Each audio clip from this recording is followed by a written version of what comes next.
Good morning student, welcome to the TSN online class. बच्चों, हम जो चैप्टर 13 चल रहे हैं, चैप्टर 13 आपको दिया है कि काइंड्स ऑफ हाउसेस। उसमें हम टेम्परेरी हाउस के बारे में पढ़ रहे थे, है ना। उसके बारे में मैं आपको समझा रही थी। और उन्हीं टेम्परेरी हाउसेस में 2 पॉइंट्स और हैं। 2 हाउसेस के बारे में और बताया, जिसमें दिया है कि एक तो हाउस बोट है और एक इग्लू है। फाइन, चलिए इनके बारे में भी हम रीड करते हैं। इसकी 2 लाइन्स ऊपर और दी, जैसे कारवा जो हमने लास्ट वीडियो में देखा था कि caravan give shelter to a number of people at the same time. It is also a simple shelter which provides little safety to its occupants. देखिए, कारवा जो अभी हमने पिछले वीडियो में पढ़ा था, कारवा हाउसेज जो होते हैं टेम्परेरी हाउस, वो किस तरह के होते हैं? वो ट्राइबल्स एरिया के जो लोग होते हैं वो उनको यूज़ में लेते हैं, है ना। उसको हम मूवेबल हाउस भी कह सकते हैं और हाउस ऑन व्हील भी बोलते हैं, है ना। और ये एक लंबे समय तक मतलब काफ़ी लोगों को एक साथ शेल्टर प्रोवाइड करा देते हैं। चलिए नेक्स्ट पॉइंट है बच्चों, house boat. Another kind of a temporary house is a houseboat. Houseboat are mostly seen on the lakes of Kashmir. Such houses are basically meant for tourist attraction. Fine. देखिए बच्चों, एक है house boat, means boat के अंदर ही house बना होता है, नाव के अंदर ही, शिप के अंदर, बोट के अंदर ही जो हाउस बना होता है, घर बना होता है, उससे कहते हैं हाउस बोट। और ये मोस्टली कहाँ देखे जाते हैं बच्चों? जम्मू कश्मीर में, है ना, कश्मीर में।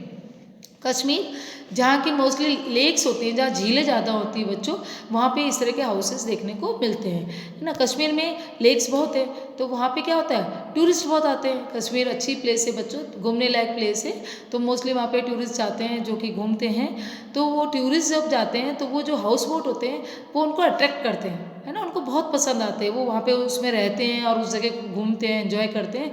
तो कश्मीर में मोस्टली ये हाउस बोट बनाए जाते हैं, वहाँ पे देखने को मिलते हैं, जिसमें कि टूरिस्ट को अट्रैक्शन करने के लिए भी, वहाँ पे अटेंशन करने के लिए भी इन हाउसेस का वहाँ पे निर्माण होता है। तो क्या होता है, एक तरह से बोट होती है, एक नाव जो देखी होगी बच्चों, बड़ी बड़ी नाव होती है, बोट होती है, उसके अंदर वो रूम्स वगैरह खड़े कर देते हैं, घर बना देते हैं, जिसमें कि सारी फैसिलिटी होती है ना। उसमें बेड वगैरह भी होते हैं, उसमें किचन के सामान भी होते हैं, उसमें है ना सब तरह की फैसिलिटी जो होती है एक व्यक्ति को रहने के लिए, है ना। कुछ समय वहाँ पे आराम से रह सकता है वो। और वो लेक के अंदर घूमते रहते हैं, लेक के अंदर तैरते रहती हैं वो बोट, है ना, और वहाँ एक जगह से दूसरी जगह घूम सकते हैं। तो इतना अच्छा लगता है कि अट्रैक्शन के लिए एक बहुत अच्छी चीज़ है। तो हाउस बोट का निर्माण किया जाता है। फाइन, चलिए नेक्स्ट है, इसमें इसके कीप एंड राइट में लिखा है बच्चों कि house boat is called a floating house. House boat को हम फ्लोटिंग हाउस भी कहते हैं। क्यों? क्योंकि वो पानी में तैरता रहता है ना, पानी के ऊपर चलता रहता है, तो इसको फ्लोटिंग हाउस भी कहते हैं। नेक्स्ट है igloo. Another temporary house is in an igloo. It is a house made up of snow. Eskimos who live in colder regions build such houses. Igloo जो मकान है बच्चों, ये मोस्टली उस एरिया में मिलते हैं, हिली एरिया में पाए जाते हैं, क्योंकि वहाँ पे बर्फ़ गिरती है ना। मोस्टली कहाँ पाए जाते हैं बच्चों? जहाँ पे कि बहुत ज़्यादा ठंड पड़ती है और जहाँ बहुत ज़्यादा आइस होती है, जहाँ पे बहुत ज़्यादा बर्फ़ जम जाती है ठंड की वजह से, वहाँ पे इग्लूस हाउस बनाए जाते हैं। वो इस तरह के बनते हैं, वो बनते भी बिल्कुल स्नो से हैं, मतलब पूरी बर्फ़ से बनते हैं। उसको देखो, पिक्चर में दिखाया बर्फ़ से बना हुआ पूरा घर है। उसमें एंट्री करने के लिए, अंदर जाने के लिए भी एक रास्ता दिखाया है, घर के एक जो गेट बनाया है ना। और ये कहाँ पे बनता है? जहाँ पे एस्किमोज लोग रहते हैं ना, बर्फी एरिया होता है बच्चों, बर्फीली एरिया होता है पूरा पहाड़ों की तरफ। तो वहाँ पे जो लोग रहते हैं उनको एस्किमोज कहते हैं। और वो उनकी ड्रेसें वगैरह भी उस तरह की होती है कि वहाँ पे ठंड, इतनी तेज़ कोल्ड ठंड होती है बच्चों, कि वहाँ पे वो लोग ठंड से अपने आप को बचाव कर सके, तो उनकी ड्रेसेस भी इस तरह की होती है। तो वहाँ पे इस तरह के घर बनाए जाते हैं, जिसमें कि वो उनके टेम्परेचर के अकॉर्डिंग, उनके क्लाइमेट के अकॉर्डिंग वो होता है, और वो वहाँ पे आराम से उनमें रहते हैं। फाइन, तो अभी हमने सारे टेम्परेरी हाउसेस के बारे में पढ़ा। चलिए नेक्स्ट है permanent house. A permanent house is a strong house. It stays for a longer period. That is why it is called permanent house. Permanent house, जैसे कि आपको नाम से समझ में आ रहा है, जो परमानेंट होता है, जो लंबे समय तक चलते हैं, कई सालों तक चलते हैं, और जो बहुत स्ट्रांग होते हैं, मजबूत होते हैं, उनको बोलते हैं हम परमानेंट हाउस। और इसको एक तरह से हम पक्का हाउस भी बोल सकते हैं ना, पक्के मकान भी बोल सकते हैं। अब परमानेंट हाउस किससे बनते हैं बच्चों? परमानेंट हाउस बनते हैं steel, concrete, bricks, wood, metals etcetera. Permanent इन सब चीज़ों से बनते हैं। अगर आप सीमेंट देखिए, सीमेंट, ब्रिक्स, ईंटें, कंक्रीट से, वुड से, मेटल से और स्टील से कोई चीज़ बनेगी तो आपको पता ही है कि वो मजबूत होती है ना, स्ट्रांग होती है, तो वो काफ़ी लंबे समय तक चलती है, कुछ कई सालों तक चलते हैं, इसलिए इनको परमानेंट और पक्का हाउस भी कहते हैं। ठीक है, Such houses stay for a longer time because they are strong enough the withstand the storm rains वगैरह। देखिए, तो ये हाउसेज जो होते हैं बच्चों, वो इतने स्ट्रांग होते हैं कि वो जब भी तेज़ तूफान, आंधी तूफान, तेज़ बारिश वगैरह, बाढ़ वगैरह आती है, लेकिन वो टूटते नहीं, है ना, वो बिल्कुल भी डिस्ट्रॉय नहीं होते, नष्ट नहीं होते हैं, इसलिए इनको परमानेंट हाउस भी कहते हैं। अब देखिए, इसमें दिया है कि परमानेंट हाउस में जो लोग रहते हैं तो उनको सेफ्टी भी होती है। एक तो क्लाइमेट से सेफ्टी होती है, जब नेचुरल डिजास्टर आते हैं तो उनसे भी उनको सेफ्टी प्रदान होती है। इसके अलावा थीव्स वगैरह से, है ना, चोरों वगैरह से भी उनको, थीव्स और एनिमल्स वगैरह से भी उनसे वो प्रोटेक्ट करते हैं। ठीक है, अब देखिए types of permanent house. Permanent house के टाइप्स कौन कौन से हैं? We have many types of permanent house in cities and towns. Now we shall study about them. देखिए, परमानेंट हाउस किन किन तरह से होते हैं, तो इसके बारे में देखते हैं कि परमानेंट हाउस मोस्टली कहाँ मिलते हैं बच्चों? सिटी और टाउन में, है ना, शहरों में और कस्बों में। बड़े बड़े सिटीज़ होते हैं और छोटे शहर भी होते हैं तो उनमें, और जो टाउन्स होते हैं उनमें भी परमानेंट हाउस होते हैं। इसमें फर्स्ट पॉइंट दिया है बच्चों कि सिंगल स्टोरेड हाउस। अब परमानेंट हाउस कितने टाइप्स के होते हैं? फर्स्ट है सिंगल स्टोरेड, मतलब जिनमें कि ऊपर फ्लोर नहीं, ऊपर बने नहीं होते, है ना, डबल मंजिल के नहीं होते, जो सिंगल मंजिल के होते हैं, केवल एक ही नीचे ग्राउंड फ्लोर पे ही मकान बना, तो उसको कहते हैं सिंगल स्टोरेड हाउस, है ना। ये छोटे भी होते हैं और अपनी जितनी नीड होती है उस अकॉर्डिंग ये बनाए जाते हैं। Fine, these houses are not very expensive and attractive but serve the purpose of a shelter. देखिए, ये जो मकान होते हैं बच्चों, जो सिंगल स्टोरेड होते हैं, ये हाउस जो होते हैं बच्चों, केवल जितनी उनको नीड होती है या जितनी उनको पर्पस रहने की ज़रूरत होती है, उतने ही जगह में और उतनी ही बड़ा या छोटा, उतनी ही साइज़ के ये बनाए जाते हैं। ठीक है, और ये इनका मेन पर्पस ये होता है कि उनको केवल आश्रय के लिए ये चाहिए होता है, डेंजर से सुरक्षा के लिए ये चाहिए होते हैं, है ना। ये ज़्यादा एक्सपेंसिव नहीं होते, ज़्यादा महंगे नहीं होते, ये सस्ते होते हैं मकान। फाइन, चलिए सेकेंड है डबल स्टोरेड हाउस।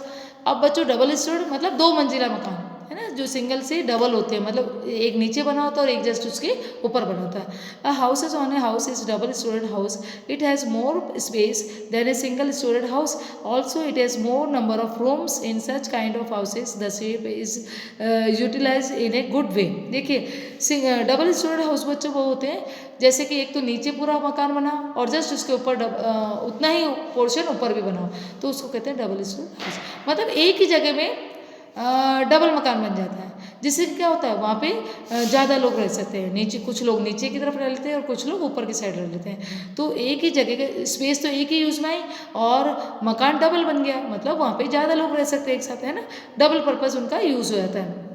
अब ये हाउस जो होते हैं वो थोड़े से महंगे होते हैं, सिंगल स्टोरेज से थोड़े महंगे भी होते हैं, बट ये और भी अच्छे होते हैं और भी स्ट्रांग होते हैं और सेफ्टी की तरह से भी अच्छे होते हैं और ड्यूरेबल भी होते हैं। फाइन, चलिए नेक्स्ट यहाँ बच्चों, और पिक्चर भी देखते जाइए बच्चों। यहाँ पिक्चर दिखाई, जैसे फर्स्ट दिखाई है आपको सिंगल स्टोरेज हाउस, है ना, ये वाइट वाली जो दिखाई है, सॉरी आप इस चैप्टर पे देखिए, इस पेज में सिंगल स्टोरेज हाउस जो दिखाया है, जो सिंगल बना हुआ है ना, एक केवल नीचे की तरफ ग्राउंड फ्लोर पे बना है। सेकंड में देखिए डबल स्टोरेज है, इसमें डबल स्टोरी दी है, एक तो नीचे ग्राउंड फ्लोर पे बना और जस्ट इसके ऊपर ही उतना मकान बना है, तो ये हो गया डबल स्टोरेज, है ना। अब देखिए थर्ड पॉइंट है बच्चों multi storeyed house.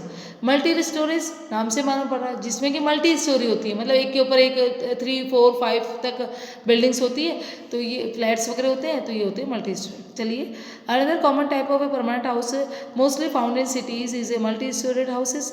It is actually A number of houses one about the other, each houses in A flats has enough surface for every family. Multi storage house जो होते हैं बच्चों, वो आपने देखे फ्लैट्स देखे, तो ये फ्लैट्स जो होते हैं बच्चों, इनको बोलते हैं मल्टी स्टोरेज। इसमें बच्चों 5, 6, 7, 8, 10 तक मतलब मल्टी स्टोरेज होते हैं, मतलब इतने फ्लैट्स बने होते हैं, एक के ऊपर एक 8, 10, 12 इतने फ्लैट्स वहाँ पे बने होते हैं। तो मतलब एक ही जगह, मतलब स्पेस नीचे से ग्राउंड फ्लोर पे तो स्पेस तो कम यूज़ में आई, लेकिन इनके ऊपर इतने फ्लैट्स हो जाते हैं कि एक साथ कई फैमिली एक साथ उसमें रह सकती है ना। एक जो ग्राउंड फ्लोर पे फैमिली रह सकती है, एक उसके ऊपर फर्स्ट फ्लोर पे, फिर second floor, third floor, fourth floor, ऐसे करके ऊपर से ऊपर आगे से आगे जितने भी फ्लोर होते हैं उनमें अलग अलग फैमिली वहाँ पे एक साथ रह सकती है, एक ही जगह पे एक साथ कई फैमिली वहाँ पे रह सकती है, और ये भी मोस्टली बड़ी बड़ी शहरों में, सिटीज़ में वहाँ पे देखने को मिलते हैं। चलिए, इनको एक तरह से इनको हम फ्लैट भी कहते हैं, है ना, मल्टी स्टोरी बोलो या फ्लैट्स बोल सकते हैं। नेक्स्ट है Bangalore. Bungalow is a grand and attractive type of permanent house. देखिए नेक्स्ट पॉइंट दिया है बेंगलो, जैसे कि पिक्चर में दिया है, देखो बच्चों बड़े बड़े जो बंगले होते हैं जिसको हम कहते हैं, बहुत बड़े बड़े मतलब लार्ज लेवल के मकान होते हैं बच्चों, जिसको कि परमानेंट, ये परमानेंट में एक मेन पॉइंट है। ये है कि such houses are build on a large space, ये बड़ी बड़ी जगह पे बनाए जाते हैं, बहुत बड़ा लार्ज स्पेस घेरा जाता है, इसके लिए बड़ी बड़ी ज़मीनें काम में ली जाती है और बहुत बड़ी स्पेस में इस मकान को बनाया जाता है। These have a number of big rooms, also they have enough space to be utilized as lawn and courtyards. Many big bungalows even have a swimming pool. देखिए बच्चों, ये बेंगलो इतनी बड़ी बड़ी स्पेस पे बने होते हैं, बहुत बड़ा स्पेस इनके लिए घेरा जाता है, जिसमें कि बहुत से रूम्स बनाए जाते हैं, यहाँ तक स्विमिंग पूल भी इसमें होता है और इसके साथ में कोर्टयार्ड वगैरह भी वो इसमें बनाते हैं। तो ये काफ़ी कॉस्टली होते हैं बच्चों, एक रॉयल टाइप हाउस होते हैं बच्चों, और साथ में ये कॉस्टली भी होते हैं, जिसमें बहुत महंगे भी बने होते हैं, है ना। और साथ में इनमें बहुत से रूम्स होते हैं, जिसमें कि एक बहुत सी बड़ी फैमिली इसमें एक साथ रह सकती हैं, और इसमें इतनी फैसिलिटी होती है जैसे उनको कि घर से बाहर कुछ और अलग जगह जाने की ज़रूरत ही नहीं होती है ना, उस एक घर में ही, बेंगलो में ही बहुत सी फैसिलिटी उनको प्रोवाइड हो जाती है। फाइन, चलिए नेक्स्ट पेज देखिए, लास्ट पेज दिया बच्चों। नेक्स्ट पेज पे आपको दिया है स्काई स्क्रैपर्स। देखिए नेक्स्ट पॉइंट है skyscraper. Very very tall buildings have hundreds of houses are known as skyscrapers. ये बच्चों इनको हम बोलते हैं गगनचुंबी इमारतें, मतलब ये इतनी ऊंची इतनी बड़ी बड़ी होती है, लॉन्ग होती हैं, कि इसमें इतने सारे फ्लैट्स होते हैं, एक ही जगह पे इतने सारे फ्लैट्स, इतने सारे मकान होते हैं कि लगभग हंड्रेड्स, मतलब 100 फ्लैट्स तक होते हैं, 100 फ्लैट्स तक होते हैं, है ना। तो इतने सारे मकान होते हैं कि वो एक के ऊपर एक इतने ऊंचाई तक बने होते हैं कि ऐसा लगता है अपन अगर हम नीचे से खड़े होकर जब उनको देखते हैं तो ऐसा लगता है जैसे वो आकाश को छू रहे हैं, है ना, आसमान को, बादलों को, वो आसमान को छू रहे, टच कर रहे हैं, जबकि वो टच नहीं करते, बट देखने में ऐसा लगता है कि वो आकाश तक जा रहे हैं, इसलिए उनको स्काई स्क्रैपर्स या गगनचुंबी इमारतें भी बोलते हैं। और उसमें हजारों लोग एक साथ रह लेते हैं, इसमें बच्चों हजारों लोग एक साथ रह सकते हैं, क्योंकि इसमें 100 फ्लैट्स तक होते हैं, 100 तक फ्लैट्स होंगे, तो सोच सकते हैं आप कि कितनी फैमिली एक साथ रह सकती है ना। Skyscrapers are the most strong buildings in the world, ये सबसे ज़्यादा मजबूत बिल्डिंग्स होती हैं, है ना। इसमें जो इनके कंस्ट्रक्शन में जो इसमें जो मटेरियल यूज़ में आते हैं बच्चों, वो इतने स्ट्रांग होते हैं कि कई सालों तक ये फिक्स रहते हैं या सेफ रहते हैं। चलिए नेक्स्ट दिया है इसमें बच्चों types of types of roofs.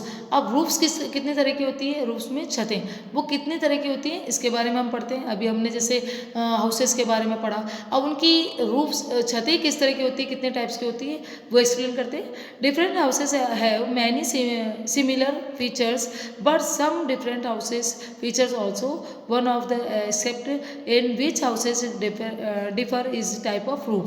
देखिए सब में आपने कई तरह के घर देखे होंगे, अलग अलग डिफरेंट टाइप के, तो उसी तरह से डिफरेंट टाइप की रूफ्स भी होती है ना, जिसमें दिया है the type of roofs depends upon the requirement according to the different condition. देखिए जो रूफ्स होती हैं बच्चों, वो अलग अलग तरह की बनी होती है, कई घरों में अलग अलग तरह की छतें होती हैं, तो वो क्यों होती है, क्योंकि उनकी रिक्वायरमेंट के अकॉर्डिंग होती है, मतलब उनको किस तरह की छत की ज़रूरत है, तो वो लोग, वहाँ के लोग उस तरह की रूफ्स बनाते हैं। जैसे फर्स्ट दिया है फ्लैट्स रूफ, एकदम समतल छत जो बिल्कुल फ्लैट होती है, एकदम, है ना, समतल होती है। जैसे most of the houses have flat roofs, such kinds of roofs are strong, these roofs are used for sitting and walking on them. देखिए मोस्टली आप देखना कई घरों में, मोस्टली घरों में होता है बच्चों फ्लैट रूफ ही होती है ना, रूफ होती है, मतलब बिल्कुल समतल छतें होती है उनकी, जो कि बैठने में, घूमने में यूज में आती है उनके, ठीक है। मोस्टली कैसी होती है, फ्लैट रूफ्स होती है। सेकंड दिया है स्लोपिंग रूफ। स्लोपिंग नाम से ध्यान आ रहा है, स्लोप मतलब ढलान वाली, जो इस तरह की स्लोप ली हुई होती है, इस तरह से हट का स्लोप होता है, इस तरह की स्लोप ली हुई होती है, मीन्स ढलान वाली रूफ्स होती है। जैसे इसमें दिया है such type of roofs are needed in areas which have heavy rainfall and snowfall, है ना।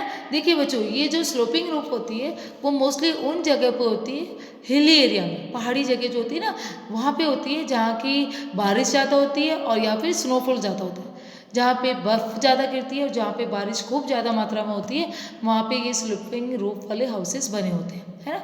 उनके घरों पे वो इस तरह की छत बनाते हैं, स्लोप टाइप, ढलान टाइप, ताकि जब भी बारिश हो तो वो बारिश उस जगह पे रुके ना, है ना, छत पे ठहरे ना, वो बिल्कुल स्लोप होके वो बह के नीचे चली जाए, है ना, पानी बिल्कुल पूरा नीचे गिर जाए।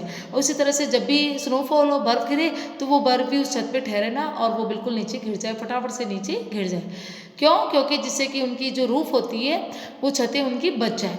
अगर लंबे समय तक, लॉन्ग टाइम तक अगर वो छतों पे बारिश या बर्फ़ गिरी रहेगी, उसमें जमी रहेगी, पानी जमा रहेगा, तो वो उनके हाउस को नुकसान देगा। एक तो उनका हाउस, घर जो होता है वो बहुत ठंडा रहने लग जाएगा, इसके अलावा उनकी छतें कमज़ोर हो जाएगी, है ना, उनकी रूफ्स कमज़ोर हो जाएगी। इसलिए हिली एरिया में जहाँ पे कि बारिश और स्नोफॉल ज़्यादा होता है तो उस जगह पे ये स्लोपी रूफ बनाई जाती हैं, है ना, इस तरह की ढलान वाली छतें बनाई जाती हैं। नेक्स्ट है बच्चों semi circular roof. Semi circular मतलब दोनों तरह की, कुछ जो जिस जगह उनको चाहिए होता है फ्लैट बनाना उस जगह पे वो फ्लैट रूफ बनाते हैं, और जिस जगह उनको चाहिए होता है कि मकान के इस पोर्शन पे हमको स्लोप देना है, रूफ में स्लोप देना है, तो उस जगह वो स्लोप दे देते हैं। देखिए semi circular roof are also found in some type of houses. उनको वो अपने रिक्वायरमेंट के अनुसार वो लोग बनाते हैं बच्चों। They easily slide down. Similarly when there is heavy rainfall the water does not get collected on the roof, it slides down easily from the semi circular roof। देखिए बच्चों वो अपने हाउस की जो रूफ्स होती है वो इस तरह से बनाते हैं कि कुछ जगह जहाँ उनको नीड होती है वहाँ फ्लैट करते हैं, और जहाँ उनको नीड होती है कि यहाँ हमको मतलब कि स्लोप देना है तो वो अपनी रूफ्स को वहाँ पे स्लोप दे देते हैं, ताकि वहाँ पे बारिश का पानी और बर्फ वगैरह ना ठहरे, है ना, ताकि उनको कोई नुकसान ना हो। फाइन, पिक्चर के अकॉर्डिंग भी आप देख सकते हैं। देखो यहाँ पे जैसे इग्लू का डायग्राम दिया है, इग्लू को देखिए रूफ कैसी है, बिल्कुल स्लोप ऐसे ढलान वाली है ना, बिल्कुल राउंड ऐसे घुमावदार है, स्लोप टाइप, तो जाके बर्फ वगैरह होती है या बारिश वगैरह होती है तो वो वहाँ पे ठहरती नहीं है, उसका पानी वहाँ कलेक्ट नहीं होता है ना, वो आराम से इजीली फ्लो डाउन हो जाता है। फाइन, तो इस चैप्टर में बच्चों देखिए ये चैप्टर यहाँ कंप्लीट होता है आज आपका। इस चैप्टर में हमने हाउसेस के टाइप्स पढ़े, किस किस तरह के हाउस होते हैं, साथ में उनकी रूफ्स के टाइप भी पढ़े कि किस तरह की रूफ्स भी होते हैं। तो इस चैप्टर को आप अच्छे से रीड कीजिए बच्चों, फिर से समझिए ताकि आपको अच्छे से समझ में आ जाए। Fine, thank you.